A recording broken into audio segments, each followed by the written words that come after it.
Assalamualaikum warahmatullahi wabarakatuh. Perkenalkan, nama saya Ahmad Rizaki dengan NIM 251101159 dari Fakultas Tarbiyah dan Ilmu Keguruan dengan prodi Pendidikan Agama Islam. Di sini saya akan menjelaskan tentang ulangan tengah semester Filsafat Umum. Baik, di sini saya akan menjelaskan jawaban dari ulangan tengah semester dengan matkul Filsafat Umum. Yang pertama, berfilsafat termasuk dalam berpikir, namun tidak semua orang yang berpikir itu termasuk berfilsafat. Dan bisa dipastikan bahwa semua orang yang berfilsafat itu pasti berpikir. Coba Anda jelaskan. Jadi jawaban yang pertama saya menjawab, berfilsafat itu adalah kegiatan berpikir, tapi bukan sumber berpikir. Ketika seseorang berfilsafat, ia mencoba memahami sesuatu secara sangat mendalam, kritis, dan teratur, sampai menemukan makna atau kebenaran yang paling dasar. Sedangkan berpikir biasa, seperti yang dilakukan orang setiap hari, biasanya hanya untuk hal-hal praktis. Semisalnya, memutuskan mau makan apa, mengerjakan tugas apa, atau memecahkan masalah sederhana. Jadi bisa kita simpulkan bahwa berfilsafat dengan kegiatan berpikir biasa itu sangat beda. Yang kedua, jelaskan pengertian filsafat, objek filsafat, cabang-cabang filsafat, kedudukan ilmu, agama, dan filsafat. Jadi, untuk jawaban nomor 2, pengertian filsafat adalah usaha berpikir secara rasional, kritis, dan mendalam untuk mencari kebenaran tentang hidup, pengetahuan, dan realitas. Filsafat tidak memberikan jawaban yang final, tetapi mengajak manusia terus bertanya, merefleksikan, dan memahami makna yang mendasari kehidupan.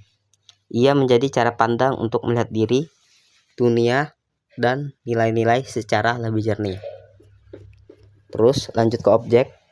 Objek filsafat mencakup segala sesuatu yang ada atau mungkin ada, baik konkret maupun abstrak, terdiri dari objek material. Objek material seluruh realitas, manusia, alam, nilai, moral, Tuhan, dan lain-lain. Terus, objek formal, cara filsafat memandang bukan hanya apa itu sesuatu, tetapi mengapa ada dan hakikatnya. Dan apa hakikatnya. Pandangan tentang objek filsafat. Orang awam mencari kebijaksanaan hidup, ilmuwan, dasar konsep dan metode ilmu, filsuf, memahami hakikat realitas, pengetahuan, dan nilai secara menyeluruh. Lanjut ke cabang-cabang filsafat. Yang pertama, ada metafisika, yaitu hakikat, realitas, dan keberadaan. Kedua, epistemologi, yaitu asal dan batas pengetahuan. Yang ketiga, logika, yaitu aturan berpikir benar. Dan keempat, etika, yaitu nilai baik, buruk, dan tindakan manusia. Yang kelima, estetika, yaitu seni dan keindahan. Dan yang keenam, filsafat politik, yaitu negara, kekuasaan, dan keadilan. Dan yang ketujuh, filsafat ilmu, yaitu dasar dan metode ilmu pengetahuan. Kedudukan ilmu, agama, dan filsafat. Ilmu menjelaskan realitas secara empiris dan dapat diuji, sedangkan agama memberi pedoman moral dan spiritual melalui wahyu. Filsafat menjadi jembatan yang menalar, mengkritis, dan menyelaras keduanya agar ilmu tidak lepas dari nilai moral dan agama dapat dipahami secara nasional. Baik, lanjut pada nomor 3. Pada perkuliahan, Anda telah mempelajari filsafat. Coba Anda buat tabel, deskripsikan sejarah filsafat disertai tokoh dengan identifikasi pemikirnya. A. Masa Yunani kuno, B. Masa Yunani klasik, C. Masa abad pertengahan, dan D. Filsafat Islam.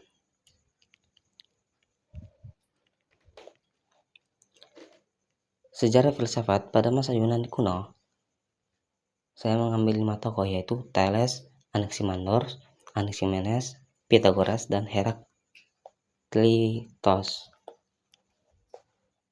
berpendapat bahwa asal mula segala sesuatu adalah air sebagai prinsip dasar. Anaximandros menyatakan bahwa asal mula dunia adalah Aiperion, yaitu sesuatu yang tak terbatas dalam dan tidak berwujud. Anaximenes menjelaskan bahwa udara adalah unsur yang membentuk segala sesuatu melalui proses pemandapan dan pengenceran. Pythagoras melihat bahwa hakikat terbangun dari angka dan harmoni matematika. Heraklitos menegaskan bahwa alam bersifat berubah-ubah dan diatur oleh prinsip api logos. Pada masa Yunani klasik, Socrates, Plato, Aristoteles, Diogenes, Epikros. Socrates mengutamakan pencarian nilai-nilai moral melalui dialog mendalam menggunakan metode tanya jawab.